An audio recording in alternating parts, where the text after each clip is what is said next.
పెద్ద పెద్ద సేవకులు అండి, చిన్న చిన్న వాళ్ళు కూడా పెద్ద పెద్ద సేవకులు, అనేక ఆత్మలు రక్షించిన సేవకులు, చాలా భారంగా పరిచయం చేసేటువంటి సేవకులు, చిన్నతనం నుంచి కూడా దేవుళ్ళు ఎదిగిన సేవకులు, చాలా ప్రయాసతో చాలా కష్టపడి పైకి వచ్చినటువంటి సేవకులు, ఆ సేవకులను కూడా గుండ్లు కొట్టించేసాడు.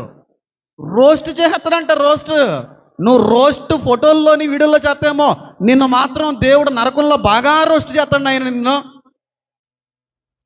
ఖచ్చితంగా రోస్ట్ చేస్తాడు. నీకు ఏ అధికారం ఇచ్చాడు దేవుడు నాకు తెలియగలుగుతాను. వాళ్ళు ఏమైనా దేవునికి వ్యతిరేకమైన బోధ అయినా జరిగిస్తున్నారా? క్రీస్తు దేవుడు కాదు, మరొక మార్గం కూడా దేవుని దగ్గరికి వెళ్ళడానికి ఉందని ఏమైనా చెప్తున్నాడా?